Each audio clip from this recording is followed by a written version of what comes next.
सभी दोस्तों का welcome my YouTube channel Deshu education classes में। दोस्तों, अपन रेट के एग्ज़ाम को ध्यान में रखते हुए आज कलाम द्वारा जारी पर्सन कोच बुक का सॉल्यूशन कर रहे हैं। दोस्तों, आपका टॉपिक रहेगा हिंदी की शिक्षण विधि।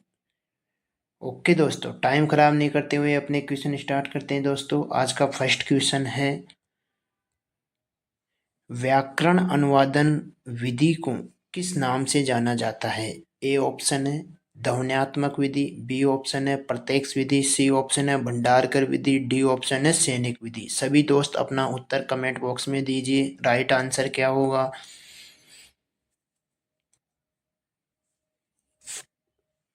दोस्तों, आपका राइट आंसर होगा ऑप्शन नंबर बी, भंडारकर विधि। दोस्तों, नेक्स्ट क्वेश्चन है, इस विधि में मातृभाषा के माध्यम से किसी नवीन भाषा को पढ़ाया जाता है। यह कथन कौन सी विधि के संदर्भ में कहा गया है? ए ऑप्शन है घटन विधि, बी ऑप्शन है प्रत्यक्ष विधि, सी ऑप्शन है वेस्ट की विधि, डी ऑप्शन है प्रॉक्स विधि। सभी दोस्त अपना उत्तर कमेंट बॉक्स में दीजिए ताकि आपको पता चले कि आपका कितने राइट और कितने गलत हुए। लास्ट में सारे दोस्त अपने अपने कमेंट करना, सर मेरे इतने राइट, किसके कितने रॉन्ग हुए। दोस्तों, आपका राइट आंसर होगा ऑप्शन नंबर डी, यानी प्रॉक्स विधि। चलो कुछ सॉल्यूशन करते हैं ताकि इससे संबंधित और क्वेश्चन आए तो आपका गलत नहीं हो सके। व्याकरण अनुवादन विधि, इस विधि को सर्वप्रथम प्रयोग करने वाले कौन है? रामकृष्ण गोपाल भंडारकर ने किया, इसलिए इसे भंडारकर विधि के नाम से भी जाना जाता है। यानी व्याकरण अनुवादन विधि का अन्य नाम पूछा जाए आपसे तो भंडारकर विधि भी व्याकरण अनुवादन विधि को बोलते हैं। ये द्वितीय भाषा के शिक्षण की सर्वाधिक प्रचलित विधि व सबसे प्राचीन विधि है, इसलिए इसे परंपरागत या शास्त्रीय विधि भी कहा जाता है। इसको प्रोक्स या अप्रत्यक्ष विधि भी कहा जाता है। दोस्तों, ये लाइन बहुत इंपॉर्टेंट है क्योंकि यहाँ से एग्जामिनर आपसे क्वेश्चन पुट अप कर सकता है कि ऐसी कौन सी विधि है जिसे प्रोक्स या अप्रत्यक्ष विधि कहा जाता है, तो व्याकरण अनुवादन विधि को बोला जाता है। ये व्याकरण को भाषा की आत्मा मानता है, यानी ये व्याकरण को भाषा की आत्मा मानता है। व्याकरण के नियम को रटा दिया जाता है। व्याकरण अनुवादन विधि के चरण कौन कौन से हैं तो उनके ऊपर बात करते हैं। यानी प्रथम चरण है, यानी सर्वप्रथम द्वितीय भाषा के व्याकरण का ज्ञान दिया जाता है। मातृभाषा का द्वितीय भाषा में अनुवादन, द्वितीय भाषा का मातृभाषा में अनुवादन, शब्दकोश की जानकारी दी जाती है। स्वतंत्र तथ्य, इस विधि में मातृभाषा की सहायता से शिक्षण होता है। ज्ञान से अज्ञान की ओर शिक्षण सूत्र का प्रयोग किया जाता है। कम समय में शब्द भंडारण में वृद्धि होती है। पढ़ना लिखना कौशल का विकास होता है। अर्थात व्याकरण अनुवादन विधि में दो कौशल का विकास होता है, पढ़ना और लिखना। समय व श्रम कम लगता है। चलो दोस्तों, इस विधि के दोष क्या क्या है? अर्थात व्याकरण अनुवादन विधि के दोस्त है, ये विधि मनोवैज्ञानिक अरुचिकर विधि है। अनुवादन एक जटिल प्रक्रिया है क्योंकि दो भाषा की प्रकृति प्राय समान नहीं होती है। भाषा के व्यवहारिक पक्ष की अवहेलना की गई है। इसमें व्याकरण शिक्षण सांदेह बन जाता है, यानी समान चलने वाला बन जाता है। छात्र में मौलिकता का विकास नहीं हो पाता है। सुनना व बोलना कौशल को समुचित विकास नहीं हो पाता है। उसके बाद आ जाते हैं प्रत्यक्ष विधि। अर्थात प्रत्यक्ष विधि क्या होती है? प्रत्यक्ष विधि के उपनाम कौन कौन से होते हैं? इसे प्राकृतिक विधि बोलते हैं, सुगम विधि बोलते हैं, निर्बोध विधि बोलते हैं। दोस्तों, एग्जामिनर बहुत बार क्वेश्चन पुट अप कर चुका है कि प्रत्यक्ष विधि का अन्य नाम क्या है, तो इसे प्राकृतिक विधि भी बोलते हैं, सुगम विधि भी बोलते हैं और निर्बोध विधि भी बोलते हैं। सर्वप्रथम इसका प्रयोग कहाँ किया गया, मतलब फ्रांस में किया गया 1901 में गोइन महोदय के द्वारा इसका प्रयोग किया गया। जबकि भारत में पूछा जाए कि इसका सर्वप्रथम प्रयोग कब और कहाँ किया गया, तो इसका सर्वप्रथम प्रयोग भारत में मतलब बंगाल में किया गया, जो टिपिंग ने किया। मद्रास में यस्ट ने किया, जबकि मुंबई में फ्रीजर ने किया। व्याकरण अनुवादन विधि के दोष को दूर करने वाली विधि है। इसमें द्वितीय भाषा का शिक्षण सीधा द्वितीय भाषा में ही होता है। इसमें मातृभाषा की बाध्यता नहीं होती है, यानी प्रत्येक विधि में मातृभाषा की बाध्यता नहीं होती है। मातृभाषा का प्रयोग वर्जित है। अभिव्यक्ति व अनुभूति में सीधा संबंध होता है। इसमें शब्द आदि का अर्थ प्राय प्रत्यय वस्तु चित्र आदि को दिखाकर बताया जाता है, यानी बच्चे को प्रत्यक्ष विधि में वस्तु स्पष्ट दिखा के उसके बारे में बताया जाता है। इसमें व्याकरण के नियम रटाए नहीं जाते हैं, भाषा के व्यवहारिक ज्ञान पर जोर दिया जाता है, अनुवादन का सहारा नहीं लिया जाता है। इसमें शिक्षण करवाते समय वार्तालाप व प्रश्न उत्तरी का प्रयोग किया जाता है। सुनना व बोलना कौशल का समुचित विकास होता है, यानी मौखिक अभ्यास अर्थात बोलने पर ज़्यादा जोर दिया जाता है।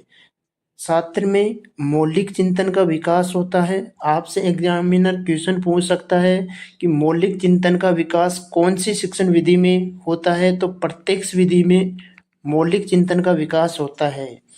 वास्तविक परिस्थिति में द्वितीय भाषा का प्रयोग की क्षमता का विकास होता है। व्याकरण की शिक्षण पाठ आदि पढ़ाते समय प्रसंग अनुसार दिए गए जाता है। दोस्तों नेक्स्ट क्वेश्चन, द्वितीय भाषा का शिक्षण की तुलना में विधि है, यानी द्वितीय भाषा शिक्षण की तुलना में विधि है। ए ऑप्शन है सैद्धांतिक प्रणाली, बी ऑप्शन है वैतरिक विधि, सी ऑप्शन है व्यास विधि, डी ऑप्शन है तुलना विधि। सभी दोस्त अपना उत्तर कमेंट बॉक्स में कीजिए। राइट आंसर क्या है दोस्तों? इसका राइट आंसर होगा ऑप्शन नंबर बी, यानी वैतरिक विधि। चलो वैतरिक विधि के बारे में थोड़ा डिटेल से पढ़ते हैं। वैतरिक विधि क्या है? वैतरिक विधि यानी वैतरिक का अर्थ होता है तुलना करता। वैतरिक का अर्थ होता है तुलना करना, इसलिए इसे विधि को तुलनात्मक विधि भी कहा जाता है। ये इसका अलग नेम है, इसे याद रखना कि तुलनात्मक विधि के नाम से किस विधि को जाना जाता है? वैतरिक विधि को। इस विधि में मातृभाषा द्वितीय भाषा दोनों के समान व असमान तत्वों को ध्यान में रखते हुए शिक्षण करवाया जाता है। इस विधि में मातृभाषा व द्वितीय भाषा दोनों की तुलनात्मक वैज्ञानिक विश्लेषण प्रस्तुत किया जाता है। इसमें दोनों भाषा की ध्वनि व्यवस्था, शब्द व्यवस्था, वाक्य व्यवस्था आदि तुलनात्मक शिक्षण करवाया जाता है। इस विधि के अनुसार द्वितीय भाषा का पाठ्यक्रम बनाते समय मातृभाषा का ध्यान रखना चाहिए। भोलेनाथ तिवारी ने इसको द्वितीय भाषा की शिक्षण की सर्वोपरि विधि बताया। दोस्तों यहाँ से एग्जामिनर आपसे क्वेश्चन कर सकता है कि भोलेनाथ तिवारी ने किस भाषा को द्वितीय भाषा की शिक्षण की सर्वोपरि विधि बताया है? तो आप सभी दोस्तों का राइट आंसर होगा वैतरिक विधि। दोस्तों नेक्स्ट क्वेश्चन की ओर चलते हैं। नेक्स्ट क्वेश्चन है कविता शिक्षण की किस प्रणाली के अंतर्गत कविता को समझाने के लिए वैसे ही या उसके विरोधी दूसरी कविता को प्रस्तुत करके उसका तुलनात्मक अध्ययन करवाया जाता है? ए ऑप्शन है समान कविता प्रणाली, बी ऑप्शन है अर्थबोध कविता प्रणाली, सी ऑप्शन है समीक्ष प्रणाली, डी ऑप्शन है तुलनात्मक प्रणाली। सभी दोस्त अपना उत्तर कमेंट बॉक्स में दीजिए।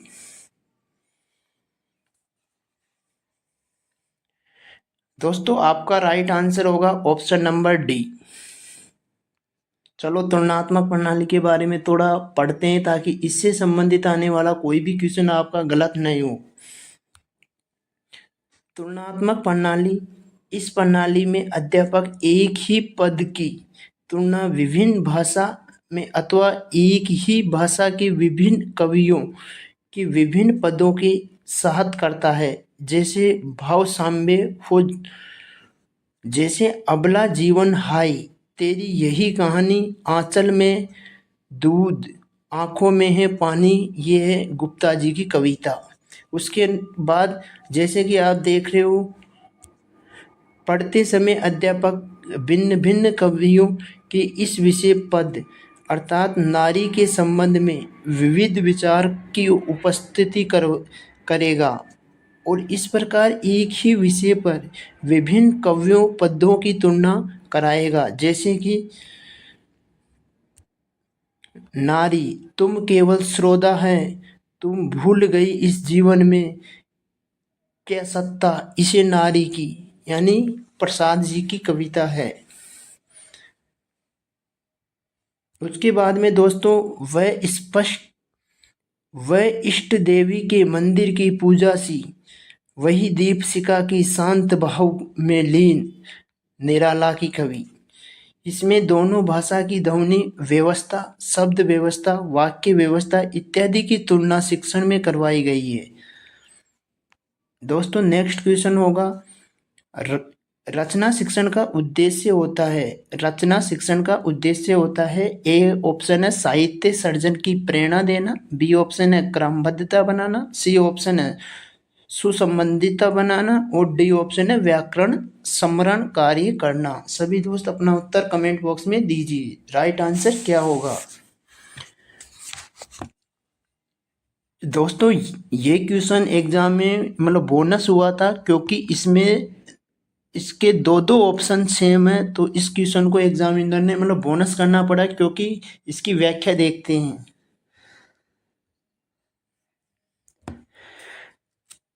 रचना शिक्षण के उद्देश्य अर्थात निरीक्षण शक्ति का विकास करना, कल्पना शक्ति का विकास करना, विचारों की क्रमबद्धता होना, लिखित अभिव्यक्ति का विकास होना, सुव्यवस्थित भाषा का प्रयोग होना, व्यक्तित्व विकास में सहायक, स्पष्ट अभिव्यक्ति में विकास, स्वतंत्र लेखन शैली का विकास और निरीक्षण शक्ति का विकास। यानी इसके अंदर आपको ए ऑप्शन भी राइट था, बी ऑप्शन भी राइट था और सी ऑप्शन भी राइट था। इस कारण से ये क्वेश्चन आपका क्या हुआ था, बोनस हुआ था। चलो आगे तो मतलब डिटेल में पढ़ते हैं। रचना शिक्षण के उद्देश्य क्या क्या होते हैं, अर्थात छात्रों को इस योग्य बनाना कि वह अपने विचार, भाव एवं अनुभूति को शुद्ध, उचित व स्पष्ट तरीके से व्यक्त कर सके। छात्रों की तार्किक, कल्पना, विवेक, मानसिक व निरीक्षण शक्ति का विकास हो सके। छात्रों को साहित्य सर्जन की प्रेरणा देना, छात्रों को शब्दकोश में वृद्धि करना, छात्रों की भाषा एवं शैली को सुव्यवस्थित व सुशोभित करना, छात्रों को अवकाश के क्षणों का सदुपयोग करना सिखाना, उचित विचार द्वारा अपने सामाजिक जीवन में सुसंस्कृत बनाना, व्याकरण सम्मत लिपिबद्ध अभिव्यक्ति को ग्रहण करने की योग्यता का विकास करना। दोस्तों नेक्स्ट क्वेश्चन है, गद्य शिक्षण में शब्दार्थ स्पष्ट करने वाली विधि है। ए ऑप्शन है प्रश्न उत्तर विधि, बी ऑप्शन है व्यास विधि, सी ऑप्शन है उद्बोध विधि, डी ऑप्शन है खंडवन विधि। सभी दोस्त अपना उत्तर कमेंट बॉक्स में दीजिए, राइट आंसर क्या होगा। दोस्तों इसका राइट आंसर होगा ऑप्शन नंबर सी, उद्बोध विधि। क्या होगा, उद्बोध विधि। गद्य शिक्षण गद्य शिक्षण के उद्देश्य क्या क्या होते हैं? व्याकरण का ज्ञान देना, छात्रों के शब्द भंडारण में वृद्धि करना, छात्रों में कल्पना शक्ति व चिंतन मन का विकास करना, वाचन की क्षमता का विकास करना। गद्य शिक्षण की विधि कौन कौन सी होती है? उद्बोध, अर्थकथन विधि, अध्यापक द्वारा कठिन शब्दों का अर्थ बताते हुए शिक्षण करवाना, प्राथमिक कक्षा में प्रयुक्त होने वाली विधि। ये मनोवैज्ञानिक विधि नहीं है, क्योंकि इसमें छात्र निष्क्रिय रहते हैं। इस विधि में छात्र निष्क्रिय रहते हैं जबकि टीचर सक्रिय रहते हैं, इस कारण इसे मनोविज्ञान विधि नहीं माना जाता।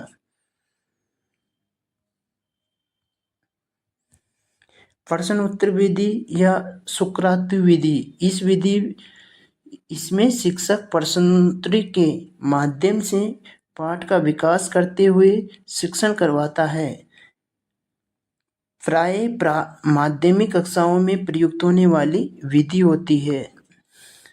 खंडवन विधि, ये प्रश्नोत्तरी विधि का ही एक रूप है। इसमें विषय वस्तु को खंडन में विभक्त करके शिक्षण कार्य करवाया जाता है। व्याख्यान विधि यानी विषय वस्तु का स्पष्टीकरण करते हुए शिक्षण करवाना। समीक्षा विधि यानी समीक्षा व्याख्या का ही एक उच्च स्तर है। इसमें भाषाई तत्व जैसे शब्द शक्ति, संधि, समास, उपसर्ग, प्रत्यय इत्यादि का शिक्षण कराते हुए शिक्षण करवाया जाता है।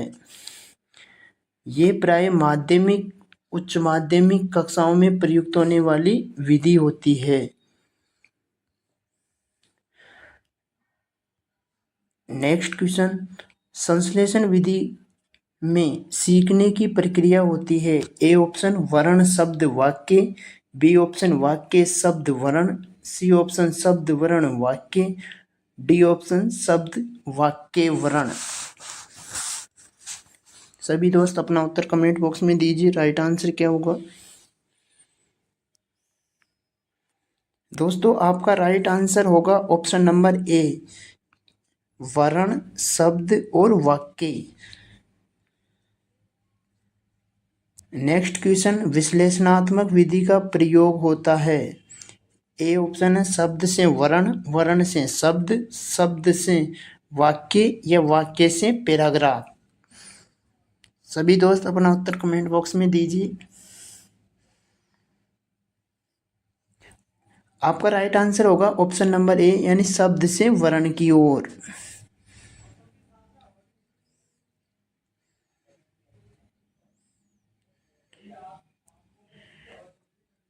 वाचन शिक्षण की विधि, वाचन शिक्षण की विधि दो होती है।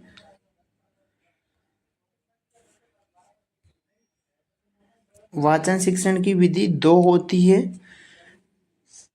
संश्लेषणात्मक विधि जिसे अपन तार्किक विधि कहते हैं, विश्लेषणात्मक विधि जिसे अपन मनोवैज्ञानिक कहते हैं। संश्लेषणात्मक विधि भी दो प्रकार की होती है, अक्षर बोध विधि एवं ध्वन्य साम्य विधि। जबकि विश्लेषणात्मक विधि या मनोवैज्ञानिक विधि भी तीन होती है।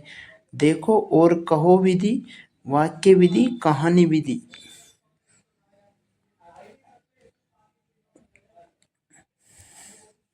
संश्लेषण विधि, इस विधि में पहले स्वर, व्यंजन व मात्राओं का बोध करवाया जाता है। वर्ण शब्द वाक्य का बोध करवाया जाता है। भाषा सीखने व तार्किक क्रम यानी वर्ण, वर्ण के बाद शब्द, शब्द के बाद वाक्य। विश्लेषणात्मक विधि, इस विधि में छात्रों को पहले वर्ण तथा ध्वनियों का ज्ञान नहीं करवाया जाता है। सर्वप्रथम शब्द वाक्य का ज्ञान करवाया जाता है। वाक्यों के माध्यम से शब्द तथा वर्णों का ज्ञान करवाया जाता है।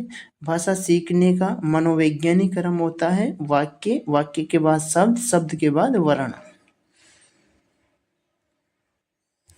दोस्तों नेक्स्ट क्वेश्चन, नर्सरी तथा प्राथमिक स्तर पर कविता शिक्षण की सर्वश्रेष्ठ प्रणाली है। ए ऑप्शन गीत तथा नाट्य प्रणाली, बी ऑप्शन शब्दार्थ कथन प्रणाली, सी ऑप्शन प्रश्नोत्तरी या खंडवन विधि, डी ऑप्शन व्याख्यान विधि। सभी दोस्त अपना उत्तर कमेंट बॉक्स में दीजिए। दोस्तों आपका राइट आंसर होगा ऑप्शन नंबर ए, गीत। आपका राइट आंसर होगा ऑप्शन नंबर ए, गीत तथा नाट्य प्रणाली। नर्सरी तथा प्राथमिक स्तर पर कविता शिक्षण की सर्वश्रेष्ठ प्रणाली गीत प्रणाली या अभिनय प्रणाली, जिसे अपन नाट्य प्रणाली कहते हैं। गीत प्रणाली, इसमें शिक्षक कविता को गीत की तरह लय ताल के साथ गाकर सुनाता है तथा छात्र अनुकरण करते हैं। अभिनय प्रणाली या नाट्य प्रणाली, इसमें शिक्षक कविता के भाव के अनुरूप भाव भिंगा करते हुए शिक्षण करवाते हैं, अर्थात कविता के भाव के अनुरूप अंग संचालित करते हैं। नेक्स्ट क्वेश्चन, योजना शिक्षण विधि के प्रवर्तक है। A option John Dewey, B option WH Kilpatrick, C option Dalton और डी ऑप्शन अरस्तु। सभी दोस्त अपने उत्तर कमेंट बॉक्स में दीजिए। दोस्तों आपका राइट आंसर होगा ऑप्शन नंबर बी, यानी WH Kilpatrick. Next question, project विधि में शिक्षण की प्रधानता की जाती है। ए ऑप्शन सैद्धांतिक शिक्षा, बी ऑप्शन जीवन प्रयोगी शिक्षा, सी ऑप्शन बेसिक शिक्षा, डी ऑप्शन नैतिक। सभी दोस्त अपना उत्तर कमेंट बॉक्स में पिन कीजिए। दोस्तों आपका राइट आंसर होगा ऑप्शन नंबर बी, जीवन प्रयोग शिक्षा। चलो थोड़ा इसकी व्याख्या करते हैं। प्रोजेक्ट या योजना विधि, जन्मदाता किलपैट्रिक। प्रोजेक्ट पर सबसे पहले कार्य जॉन डीवी ने किया तथा उसके शिष्य किलपैट्रिक ने इस विधि के रूप में प्रस्तुत किया, जबकि स्टीवेंस ने प्रोजेक्ट विधि की परिभाषा दी। आपसे पूछा जाए कि प्रोजेक्ट विधि की परिभाषा किसने दी? स्टीवेंसन। स्टीवेंसन के अनुसार प्रोजेक्ट एक समसामयिकी कार्य, जिसके समाधान उसकी प्रकृति वातावरण में रहते हुए किया जाता है।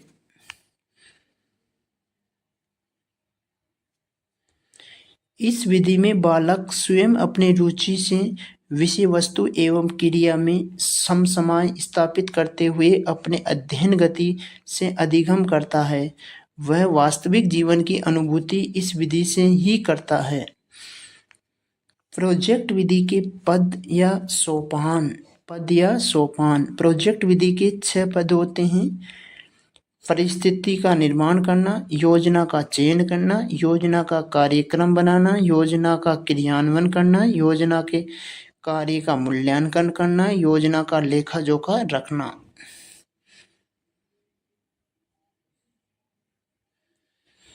विलियम किलपैट्रिक ने प्रोजेक्ट विधि के 4 सोपान बताए। उद्देश्य या परिस्थिति का निर्माण करना, योजना बनाना, क्रियान्वयन करना, मूल्यांकन करना।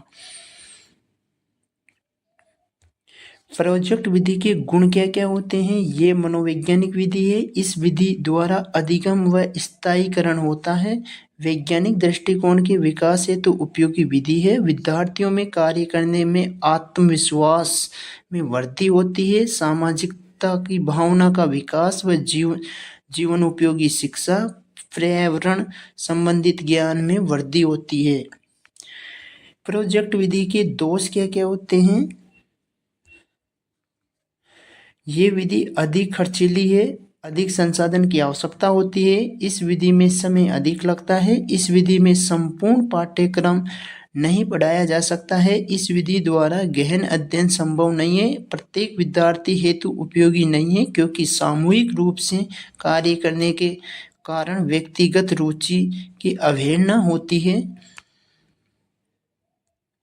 विधि के अनुरूप पाठ्य पुस्तक के अभाव में योजना निर्माण एवं मूल्यांकन में अधिक समय लगने से शिक्षक को कठिनाई होती है।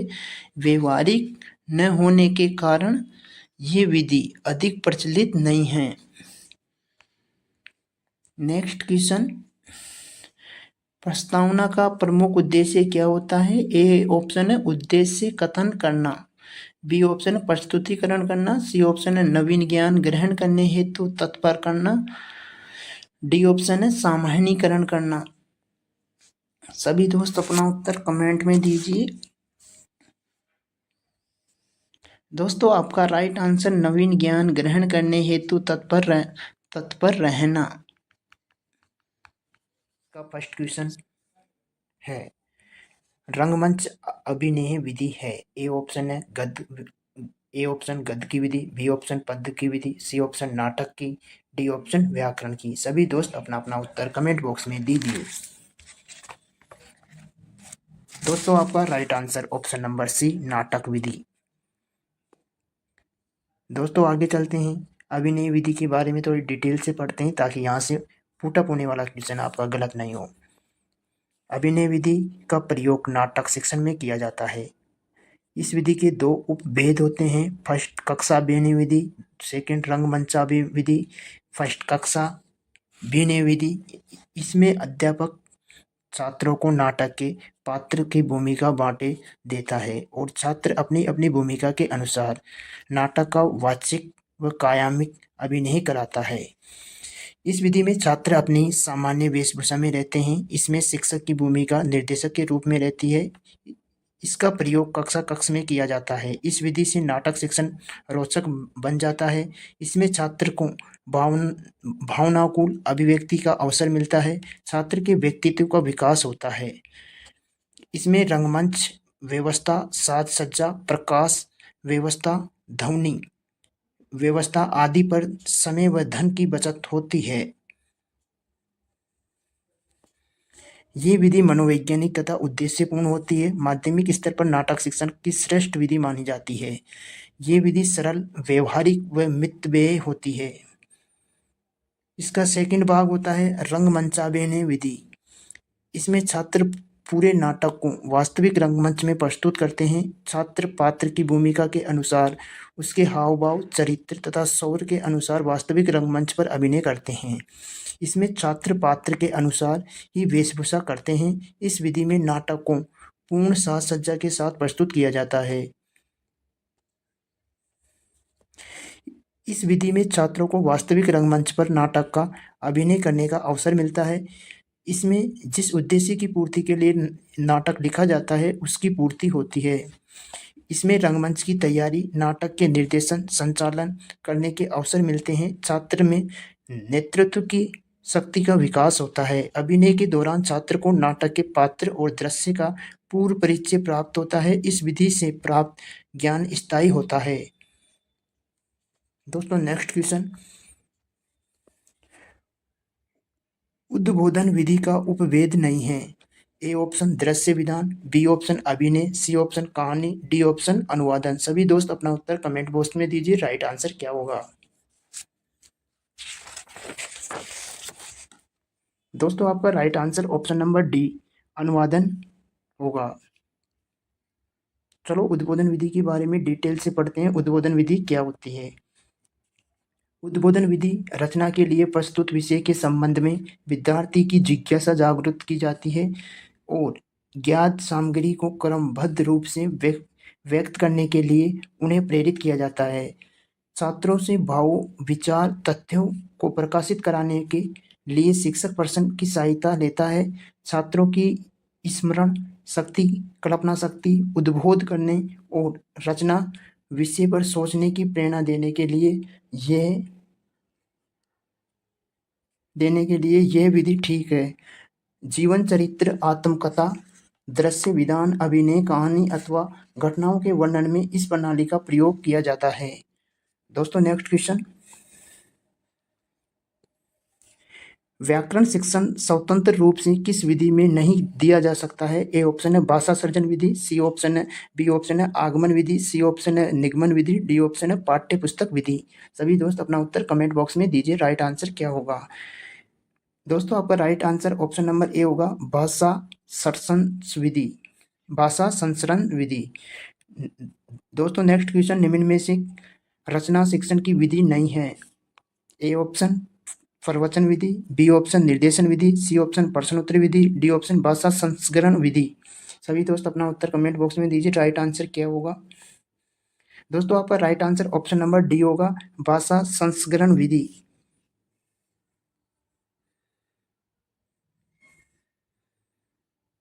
दोस्तों रचना शिक्षण की विधि प्रश्नोत्तरी विधि होती है, भाषा यंत्र विधि होती है, चल चित्र वर्णन विधि होती है, उद्बोध विधि होती है, प्रवचन विधि होती है, तर्क या वाद विवाद विधि होती है, मार्गदर्शन या निर्देशन विधि होती है, समवायी विधि होती है, रूपरेखा विधि होती है, अनुकरण विधि होती है, स्वाध्याय विधि होती है, समीक्षा विधि होती है।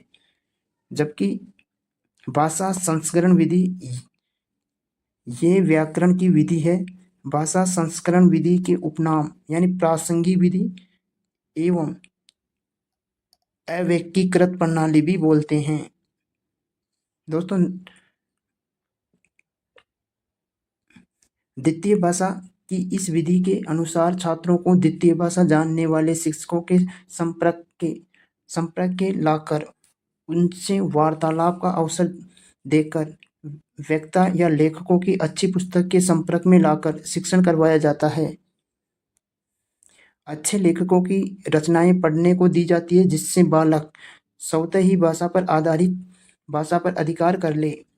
इस विधि का मुख्य उद्देश्य व्याकरण की शिक्षा के बिना ही भाषा का शुद्ध रूप काम में लेना सीखते हैं।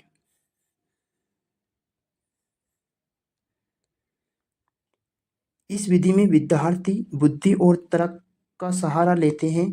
इस विधि में व्याकरण के सैद्धांतिक नियम का ज्ञान न दिया जाकर भाषा व्यवहार अर्थात पढ़ने पर बल दिया जाता है।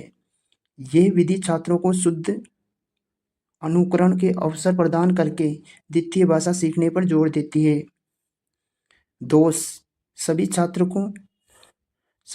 को द्वितीय भाषा जानने वालों के संपर्क में लाना संभव नहीं है। इसमें व्याकरण का सैद्धांतिक व्यवहारिक क्रमबद्ध शिक्षण नहीं कराया जा सकता है। दोस्तों नेक्स्ट क्वेश्चन, किस शिक्षा शास्त्री के अनुसार स्कूल एक बेग है, अध्यापक एक माली है और बच्चे पौधे के समान है? A option Froebel, B option Montessori, C option Morrison, D option Ballard. सभी दोस्त अपना उत्तर कमेंट बॉक्स में दीजिए, राइट आंसर क्या होगा? दोस्तों आपका right answer option number A होगा यानी फ्रोबेल। दोस्तों नेक्स्ट क्वेश्चन, कविता शिक्षण के प्रश्नोत्तर प्रणाली को किस नाम से जाना जाता है?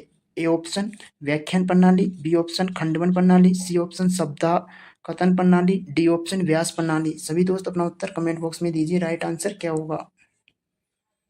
दोस्तों आपका right answer option number B होगा यानी खंडवन विधि। इसका राइट आंसर क्या होगा? खंडवन विधि को ही प्रश्नोत्तरी विधि बोलते हैं। प्रश्न उत्तर अथवा खंडवन विधि कविता की एक एक पंक्ति एवं उसके एक एक खंड पर प्रश्न पूछते हुए बालकों से उत्तर प्राप्त करते हुए यथावश्यक स्वयं स्पष्ट करते हुए कविता का अर्थ बताने की विधि प्रश्न उत्तरी अर्थात खंडवन प्रणाली कहलाती है। इस विधि में पद्यांश के खंड खंड करके प्रत्येक तथ्य भाव विचार से संबंधित प्रश्न पूछा जाता है। अभिष्ट उत्तर प्राप्त करते हुए संपूर्ण विषय वस्तु का परिचय छात्रों को करा दिया जाता है। प्रीति कर काहू सुख न लाहो, प्रेम करने का क्या परिणाम होता है? प्रति पतंग करी दीप सो यानी पतंगा किसको प्रेम करता है? समुक्त माज लाहो यानी उसका क्या परिमाण होगा? दोस्तों नेक्स्ट क्वेश्चन, निम्नलिखित में से उपन्यास शिक्षण का उद्देश्य नहीं है? ए ऑप्शन छात्रों को स्वस्थ मनोरंजन की ओर उन्मुख करना। बी ऑप्शन छात्रों को द्रुत गति से मौन वाचन का अभ्यास कराना। सी ऑप्शन है अभिनय में निपुणता प्रदान करना। सी ऑप्शन भाषा एवं शैली के प्रचलित रूप से परिचित कराना। सभी दोस्त अपना उत्तर कमेंट बॉक्स में दीजिए। राइट आंसर क्या होगा दोस्तों? आपका right answer option number B होगा, यानी छात्रों को द्रुत गति से मौन वाचन का अभ्यास कराना। दोस्तों उपन्यास विधि के बारे में डिटेल से देखते हैं। क्या उपन्यास विधि?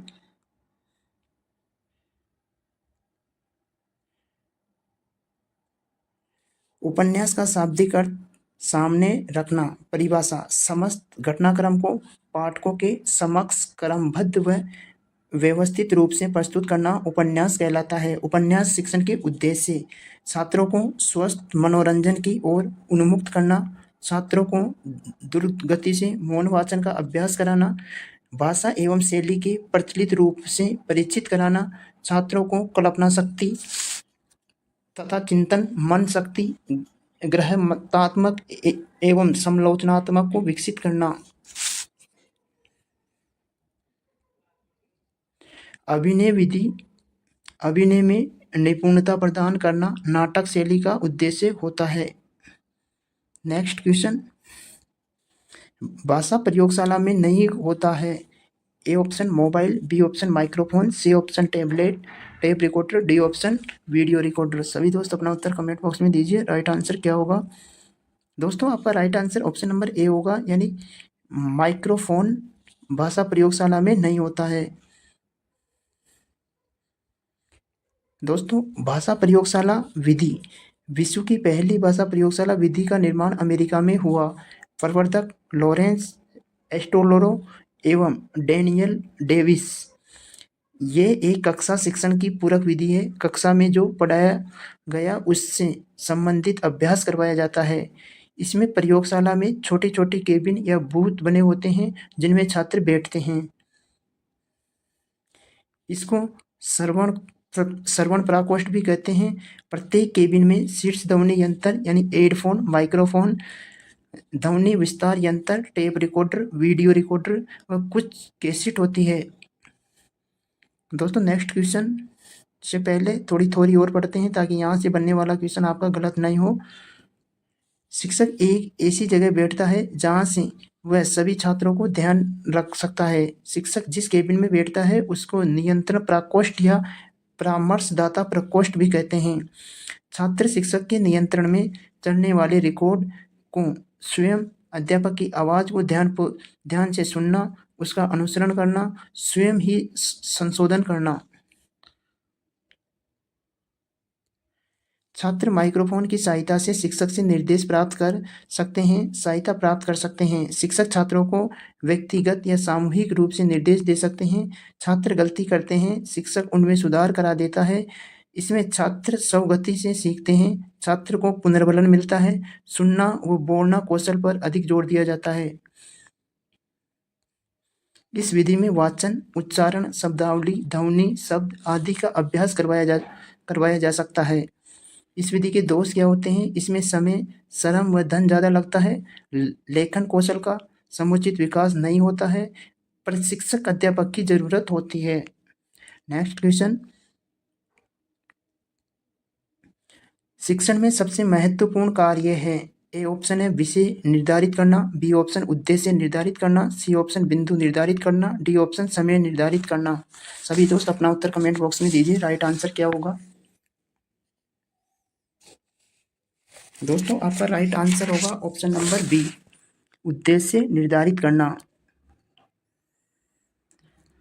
शिक्षक एक उद्देश्यनिष्ठ प्रक्रिया है। शिक्षण एक उद्देश्यनिष्ठ प्रक्रिया है। किसी भी कार्य को करने से पूर्व उसके उद्देश्य निर्धारित किए जाते हैं, क्योंकि निरुद्देश्य कोई भी क्रिया नहीं की जा सकती है। इस प्रकार शिक्षण कार्य में सबसे महत्वपूर्ण कार्य उद्देश्य निर्धारित करना है।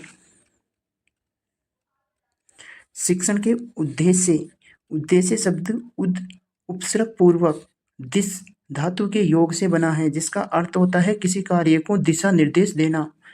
शिक्षा के क्षेत्र में शिक्षण कार्य करते समय जो हमारी मूल धाराएं, इच्छा, प्रवृत्ति एवं प्रेरक तत्व होते हैं वही शैक्षणिक उद्देश्य है, क्योंकि इन्हीं के माध्यम से शैक्षणिक कार्य की प्रगति होती है।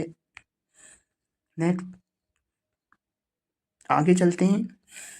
शिक्षण उद्देश्य के अर्थ एनसीईआरटी द्वारा प्रकाशित मूल्यांकन तथा परीक्षण अंक में इस प्रकार वर्णित है। उद्देश्य वह बिंदु अथवा अभिष्ट है जिसकी दिशा में कार्य किया जाता है, अथवा उद्देश्य वह व्यवस्थित परिवर्तन है जिसे क्रिया द्वारा प्राप्त किया जाता है अथवा जिसके लिए हम क्रिया करते हैं। एनसीईआरटी राष्ट्रीय शैक्षणिक अनुसंधान एवं प्रशिक्षण परिषद ने 1961 में 6 प्रकार के शैक्षणिक उद्देश्य बताए। फर्स्ट ज्ञान है, दूसरा अवबोध है, तीसरा ज्ञानोपयोग है, चौथा कौशल है, पांचवा अभिरुचि है, छठवा अभिवृद्धि है। मुख्य उद्देश्य ग्रहणात्मक, अभिव्यंजनात्मक, सौंदर्यात्मक या सौंदर्य बोध, रसानुभूति उद्देश्य, मनोविधात्मक उद्देश्य, सांस्कृतिक उद्देश्य, रचनात्मक उद्देश्य, ज्ञानात्मक उद्देश्य। दोस्तों नेक्स्ट क्वेश्चन, भाषा शिक्षण की श्रुतिलेख अभ्यास विधि का मुख्य उद्देश्य नहीं है। ए ऑप्शन है वर्तनी को दोष दूर करना, बी ऑप्शन है शुद्ध लेखन की क्षमता का विकास करना, सी ऑप्शन है नवीन शब्दों का ज्ञान प्राप्त करना, डी ऑप्शन है हस्तलिपि को सुधारना। सभी दोस्त अपना उत्तर कमेंट बॉक्स में दीजिए। राइट आंसर क्या होगा? दोस्तों आपका right answer option number D होगा, यानी हस्तलिपि को सुधारना।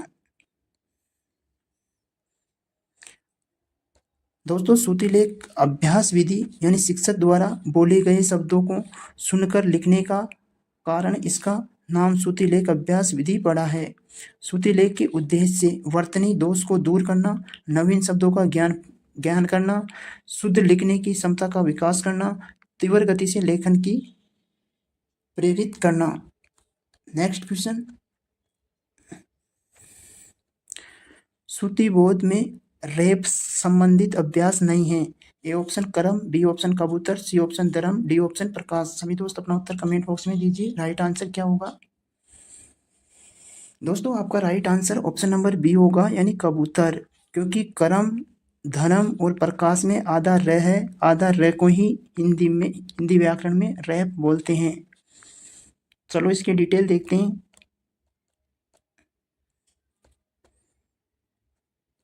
उच्चारण संबंधित अशुद्धियां, अक्षर संबंधित अक्षर और संयुक्त अक्षर, मात्रात्मक, अनुनासिक, ध्वनि नासिक, स्वराघात। ध्वनि में होती है ध्वनि लोप, ध्वनि अभिव्यक्ति, ध्वनि विपर्णय। र के विभिन्न रूप होते हैं। र सामान्यतः प्रयोग रमेश, रमा, रहीम, रजनी, राम। रेप स्वर रहित र को व्याकरण में रैप बोलते हैं। जब इसका प्रयोग दो वर्णों के बीच में हो तो ये अपने आगे आने वाले वर्ण के शिरोरेखा पर लगता है। इसके उच्चारण में सावधानी रखना अति आवश्यक है। जैसे चरम, मरम, करम और गरम। यदि आगे वाले वर्ण की शिरोरेखा पर मात्रा हो तो र उस मात्रा के आगे लग जाता है। जैसे गर्वित, गर्मी, सर्दी। स्वर सहित र का प्रयोग, स्वर सहित र का प्रयोग। र से पहले यदि स्वर रहित व्यंजन हो तो ये अपने पहले वाले वर्ण के साथ अर्थात स्वर व्यंजन के साथ जोड़ा जाता है। इस र को व्यंजन के पैर में लगाने के कारण इसे पदेन कहते हैं। इसका प्रयोग दो प्रकार से होता है।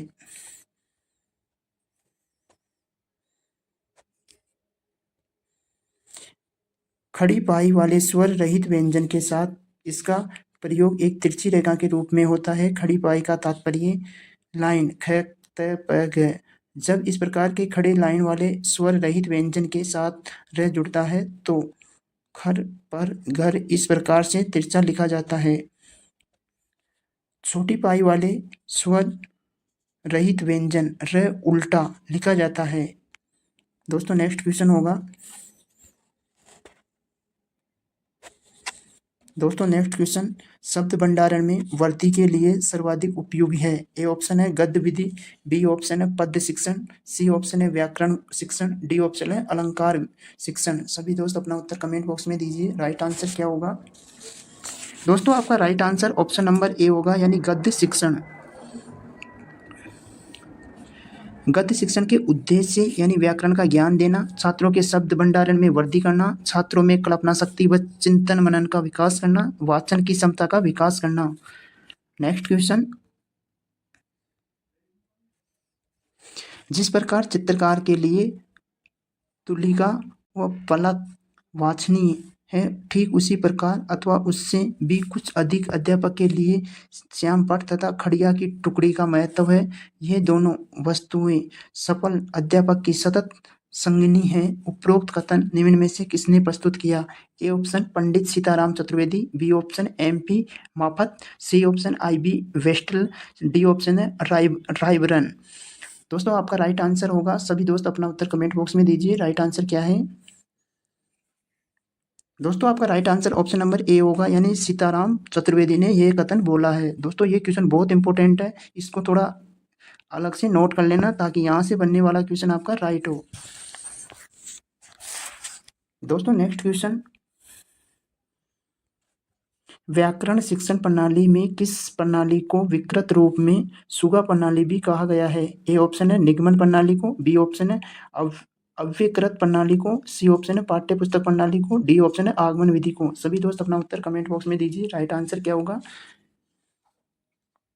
दोस्तों आपका राइट आंसर होगा ऑप्शन नंबर सी, पाठ्य पुस्तक प्रणाली को। दोस्तों आगमन विधि के बारे में थोड़ी डिटेल देखते हैं ताकि आगमन विधि से आने वाला कोई भी क्वेश्चन आपका गलत ना हो। आगमन विधि, इस विधि में व्याकरण के नियम को प्रत्यक्ष न बताकर उदाहरण द्वारा बालकों को निकलवाए जाते हैं। व्याकरण जैसे विषय को आगमन प्रणाली के माध्यम से अत्यंत रोचक व सरल बनाया जाता है। आगमन विधि के 2 सोपान होते हैं, प्रायोग विधि एवं सहयोग विधि। प्रायोग विधि, इस विधि के अनुसार व्याकरण पढ़ाते समय छात्र के सम्मुख पहले उदाहरण रखे जाते हैं। अनेक उदाहरण के समान लक्षण वाले हंसों के कार्य एवं गुणों छात्रों से कहते हैं एवं अंत में उन्हीं के द्वारा कही हुई बातों के आधार पर सिद्धांत या नियम निकाले जाते हैं। फिर उन्हीं से उनको प्रयोग अथवा अभ्यास करवाए जाते हैं। उदाहरण प्रस्तुत कर से संबंधित अनेक उदाहरण छात्रों के सम्मिलित प्रस्तुत किए जाते हैं। तुलना एवं विश्लेषण, उन उदाहरणों की परस्पर तुलना करना, विश्लेषण करना, उनसे व्यक्त समान लक्षण एवं विशेषताओं को समझाना। नियमीकरण या निष्कर्ष, लक्षणों के विश्लेषण के आधार पर नियम या निष्कर्ष या परिभाषाएं निकालना। प्रयोग या अभ्यास या परीक्षण, निकाले गए निष्कर्ष या नियम की पुष्टि के लिए अनेक प्रयोग करना, उनका अच्छी तरह से अभ्यास करना। इन्हीं अभ्यासों से नियम का परीक्षण किया जाता है। उपरोक्त सोपान के अनुसार व्याकरण के शिक्षण द्वारा भाषा का व्यवहारिक ज्ञान प्राप्त होता है। ये विधि विशेष से सामान्य की ओर, उदाहरण से नियम की ओर सिद्धांत पर कार्य करती है। सहप्रयोग प्रणाली, आगमन प्रणाली का ही एक रूप सहयोग प्रणाली है। इसके अनुसार व्याकरण के शिक्षण अलग से नहीं दिए जाते हैं, अपितु रचना शिक्षण गद्य शिक्षण के साथ ही यथा प्रसंग होगी चलती है। इस विधि के अनुसार गद्य शिक्षण के अनेक प्रसंग आते हैं, जिनका लाभ उठाते हुए शिक्षक व्याकरणीय रूप या नियम का ज्ञान प्रदान करता है। इसे समवायिक विधि भी बोलते हैं। दोस्तों सहयोग प्रणाली का ही दोष है कि व्याकरण की विविध शिक्षा नहीं हो पाती है। यथा प्रसंग की आवश्यकता नियमबद्धता दिए जाते हैं। इस विधि की ये विशेषता कि व्याकरण पृथक विषय न होकर भाषा शिक्षण के संदर्भ में ही पढ़ा जाता है। आगमन प्रणाली में वाक्य व्याकरण शिक्षण का पहला आधार है, फिर उपवाक्य, सहवाक्य तथा शब्दों तक पहुंचना स्वाभाविक पद्धति है। इस विधि में वाक्य में ही विविध शब्द भेद, कार्य, उपयोग आसानी से समझाए जा सकते हैं। सरल शब्दों में कहा जा सकता है कि वाक्य विश्लेषण की शिक्षण हेतु आगमन विधि उपयोगी मानी जाती है।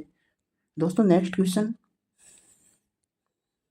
नवीन शिक्षण पद्धति में प्रोजेक्ट पद्धति के व्यापक प्रयोग का श्रेय किसको जाता है? ए ऑप्शन ड्यूवी और किलपैट्रिक, बी ऑप्शन स्टीवेंस और रिचर्ड्स, सी ऑप्शन कुमारी हेलन एवं पार्क हर्सल, डी ऑप्शन है कोल्ट्रन एवं वाट्सबन।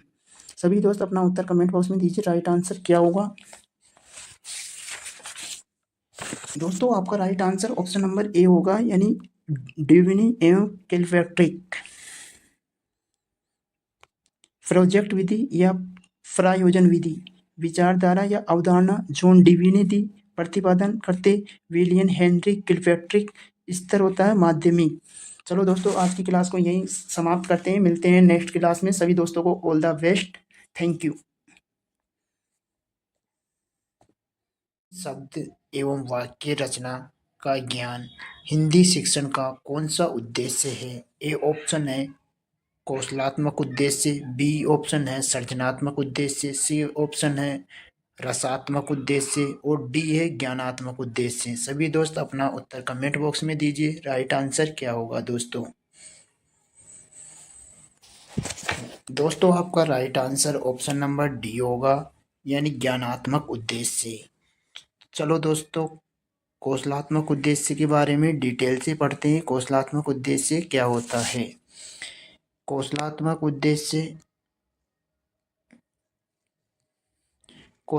उद्देश्य यानी सुनना व पढ़ना कौशल से अर्थ ग्रहण करने की क्षमता का विकास किया जाता है। उक्त दोनों कौशल अर्थ ग्रहणात्मक कौशल भी कहलाते हैं। बोलना लिखना कौशल से भावों को अभिव्यक्त करने की क्षमता का विकास होता है। उक्त दोनों कौशल अभिव्यक्तनात्मक कौशल भी कहलाते हैं। दोस्तों सृजनात्मक उद्देश्य रचना के प्रति मौलिकता लाने का प्रयास करना, नया लिखने के लिए प्रेरित करना। रसात्मक या समीक्षात्मक उद्देश्य काव्य के नाद सौंदर्य यानी लय प्रवाह को ग्रहण करते हुए आनंद की अनुभूति करना। प्रारंभिक स्तर साहित्य को सामान्य समीक्षा में समालोचनात्मक उच्च माध्यमिक स्तर पर। ज्ञानात्मक उद्देश्य यानी भाषा के मूलभूत तत्वों को ज्ञान करवाना, जैसे ध्वनि, ध्वनि के बाद वर्ण, वर्ण के बाद शब्द, शब्द के बाद उपवाक्य, उपवाक्य के बाद वाक्य। हिंदी में ये क्रम चलता है, पहले ध्वनि, फिर वर्ण, फिर शब्द, फिर उपवाक्य, फिर वाक्य। दोस्तों नेक्स्ट क्वेश्चन है शिक्षक श्यामपट्ट कॉपी स्लेट पर अक्षरों को लिख देता है और छात्र को कहता है कि इन अक्षरों को देखकर उनके नीचे स्वयं उस प्रकार के अक्षर बनाइए। ये विधि है। ए ऑप्शन है पेस्टालॉजी, बी ऑप्शन है अनुकरण विधि, सी ऑप्शन है मोंटेसरी विधि, डी ऑप्शन है जैक्टॉट विधि। सभी दोस्त अपना उत्तर कमेंट बॉक्स में पिन कीजिए, राइट आंसर क्या होगा। दोस्तों इस क्वेश्चन का right answer option number B होगा, अनुकरण विधि। अनुकरण विधि में क्या शिक्षक लिखता है उसको सेम टू सेम मतलब स्टूडेंट लिखते हैं, तो वो एक दूसरे का अनुकरण करते हैं। दोस्तों अनुकरण विधि के बारे में डिटेल से पढ़ते हैं। अनुकरण विधि क्या है? अनुकरण विधि यानी भाषा शिक्षण की प्राचीनतम विधि है। इस विधि में शिक्षक छात्रों के सामने एक आदर्श रूप प्रस्तुत करता है तथा छात्र उसका अनुसरण करते हुए सीखने का प्रयास करते हैं। इसको आदर्श विधि भी कहते हैं। पेस्टालॉजी अनुकरण विधि, इसमें अक्षरों के खंड खंड करके लिखना सिखाया जाता है। खंडों को आपस में जोड़कर लिखते हैं। मोंटेसरी विधि, ये खेल खेल के सिद्धांत पर आधारित है। इसमें प्लास्टिक या लकड़ी के कार्ड या गत्ते पर अक्षर की आकृति उभार दी जाती है। छात्र उन पर अंगुली फेर कर अक्षरों के स्वरूप से परिचित होते हैं। उसके बाद आता है जैक्टॉट प्रणाली या अनुकरण विधि। इसमें छात्र अध्यापक द्वारा लिखे हुए अभ्यास पुस्तक में लिखे हुए का अनुकरण करते हुए स्वयं लिखकर संशोधन करते हुए सीखते हैं। दोस्तों नेक्स्ट क्वेश्चन, लिखने की शिक्षण विधि में पेस्टालॉजी विधि है। ए ऑप्शन है वर्णों के छोटे छोटे खंड कर उन खंडों का योग करना। बी ऑप्शन है गत्ते आदि पर बने वर्णों पर अंगुली घुमाना। सी ऑप्शन है पहले पढ़ने फिर वर्ण लिखना। डी ऑप्शन है श्याम पट पर वर्ण को देख देख कर लिखना। तो दोस्तों पेस्टालॉजी विधि होती है अक्षरों को छोटे छोटे खंड में लिखना, अर्थात आपका राइट आंसर होगा ऑप्शन नंबर ए, यानी वर्णों को छोटे छोटे खंड में करके उन खंडों का योग करना पेस्टालॉजी विधि में होता है। दोस्तों नेक्स्ट क्वेश्चन,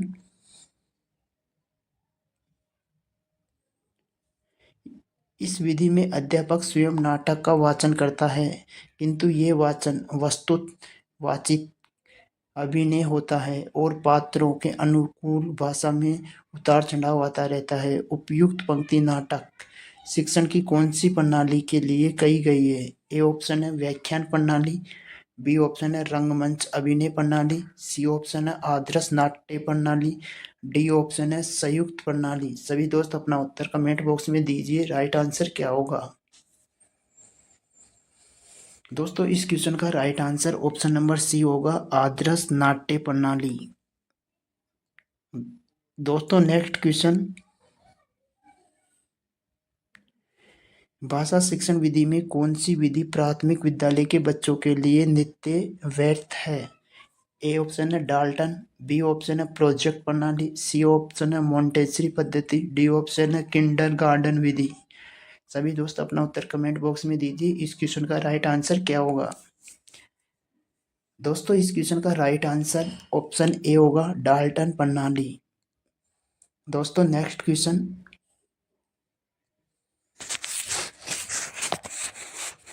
शिक्षण विधियों में ज्ञानेंद्रिय की शिक्षा पर विशेष बल देने वाली पद्धति है। ए ऑप्शन है स्वाध्याय विधि। बी ऑप्शन है मॉन्टेसरी विधि। सी ऑप्शन है गार्डन विधि। डी ऑप्शन है डाल्टन पद्धति। सभी दोस्त अपना उत्तर दीजिए कमेंट बॉक्स में, राइट आंसर क्या होगा? दोस्तों इस क्वेश्चन का राइट आंसर होगा ऑप्शन नंबर बी, मॉन्टेसरी विधि।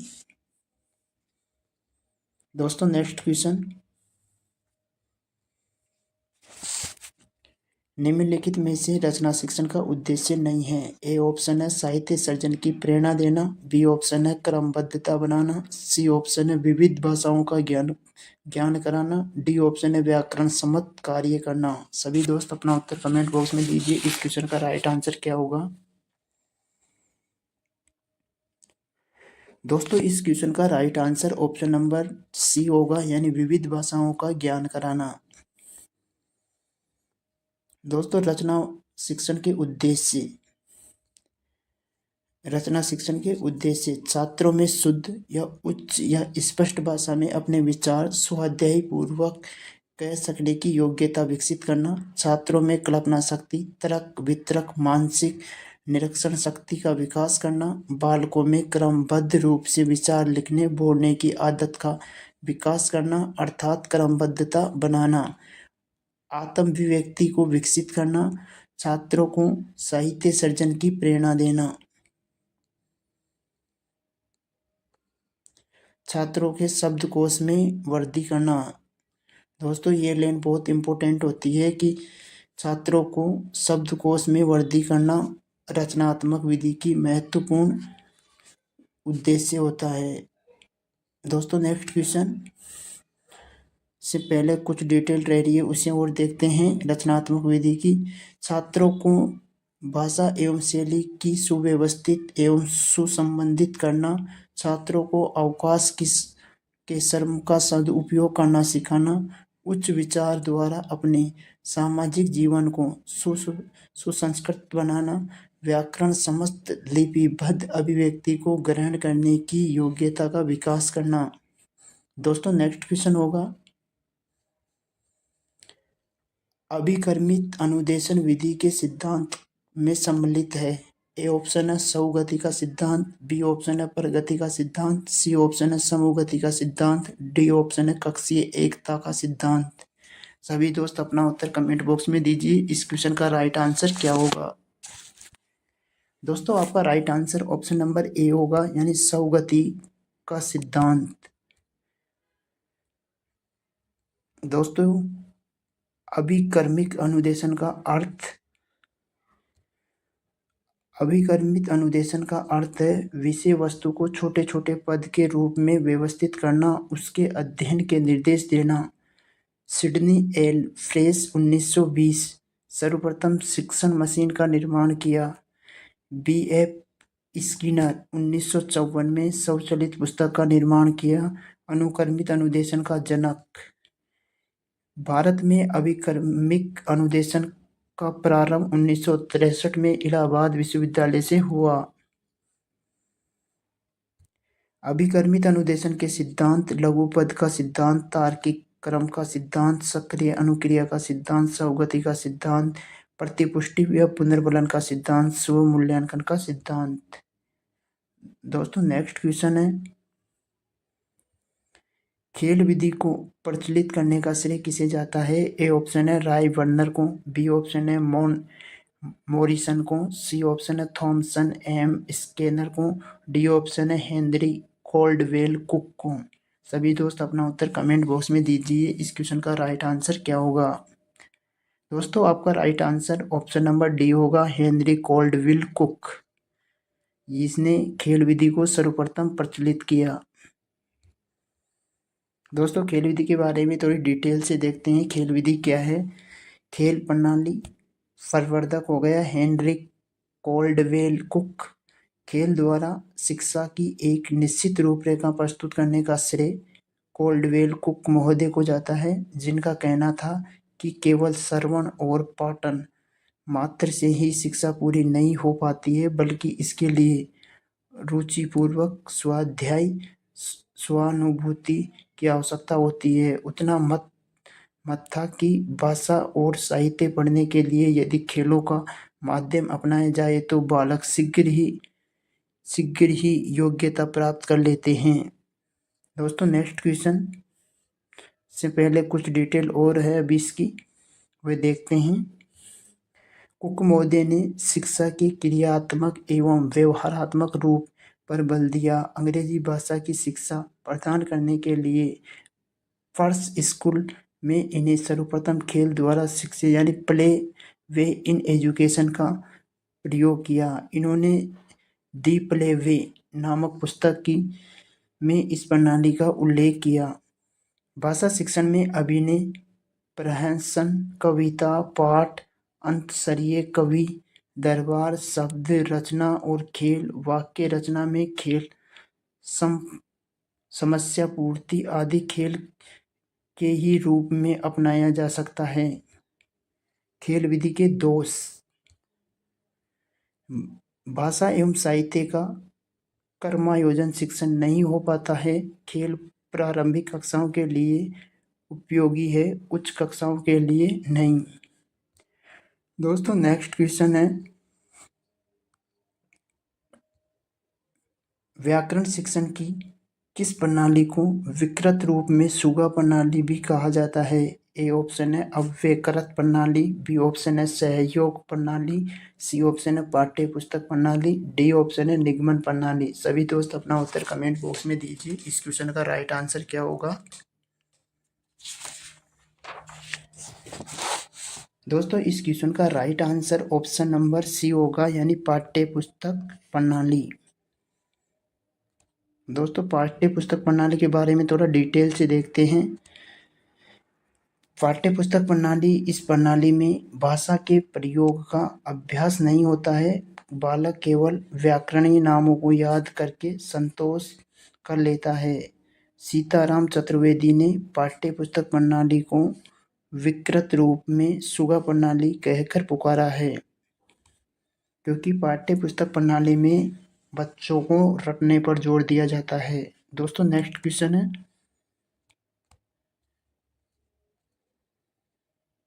दोस्तों नेक्स्ट क्वेश्चन, किंडरगार्टन शिक्षण पद्धति में प्रयुक्त किंडरगार्टन शब्द का अर्थ है। ए ऑप्शन बच्चे का उद्यान, बी ऑप्शन है निर्व्यक्ति भाव, सी ऑप्शन है आंतरिक शक्ति, डी ऑप्शन है उद्यान के बच्चे। सभी दोस्त अपना उत्तर कमेंट बॉक्स में दीजिए। इस क्वेश्चन का राइट आंसर क्या होगा?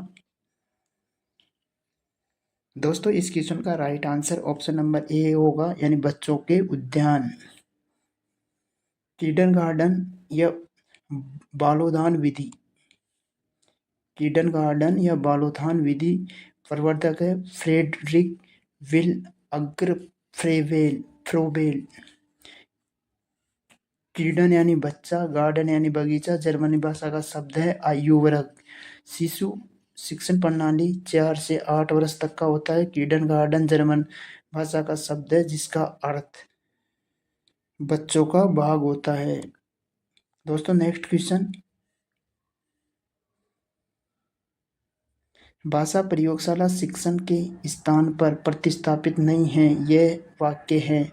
ए ऑप्शन असत्य, बी ऑप्शन अस्पष्ट, सी ऑप्शन सत्य, डी ऑप्शन अनुपयुक्त। सभी दोस्त अपना उत्तर कमेंट बॉक्स में दीजिए। इस क्वेश्चन का राइट आंसर क्या होगा? दोस्तों इस क्वेश्चन का right answer option number C होगा, यानी सत्य कथन है। नेक्स्ट क्वेश्चन, निम्नलिखित में से क्या नाटक का तत्व नहीं है? ए ऑप्शन है कथन, बी ऑप्शन है कथा वस्तु, सी ऑप्शन है पात्र अथवा चरित्र चित्रण, डी ऑप्शन है सामूहिक वाचक। सभी दोस्त अपना उत्तर कमेंट बॉक्स में दीजिए। इस क्वेश्चन का राइट आंसर क्या होगा? दोस्तों इस क्वेश्चन का right answer option number D होगा, सामूहिक वाचन। कथोपकथन एवं कथा वस्तु एवं पात्र अथवा चरित्र चित्रण सब नाटक के पहलू होते हैं, जबकि सामूहिक वाचन यानी एक साथ वाचन करना ये गलत है। दोस्तों नेक्स्ट क्वेश्चन, भाषा प्रयोगशाला वहद शब्दकोश का निर्धारण स्थान ये है। ए ऑप्शन है प्रत्येक विद्यार्थियों के पास, बी ऑप्शन है प्रत्येक मेज पर, सी ऑप्शन है भाषा प्रयोगशाला भंडारण कक्ष, डी ऑप्शन है कोई निर्धारित स्थान नहीं। सभी दोस्त अपना उत्तर कमेंट बॉक्स में दीजिए। इस क्वेश्चन का राइट आंसर क्या होगा? दोस्तों इस क्वेश्चन का right answer option number C होगा, यानी भाषा भंडारघर भंडारण कक्ष, भाषा प्रयोगशाला भंडारण कक्ष। दोस्तों नेक्स्ट क्वेश्चन, निम्नलिखित में से किस शिक्षण विधि द्वारा विद्यार्थी की मौखिक अभिव्यक्ति सख्त होती है? ए ऑप्शन है कहानी लेखन, बी ऑप्शन है चित्र निर्माण, सी ऑप्शन है निगमन विधि, डी ऑप्शन है प्रश्न उत्तर विधि। सभी दोस्त अपना उत्तर कमेंट में दीजिए। इस क्वेश्चन का राइट आंसर क्या होगा? दोस्तों इस क्वेश्चन का right answer option number D होगा, प्रश्न उत्तर विधि। दोस्तों आज की क्लास को यहीं समाप्त करते हैं।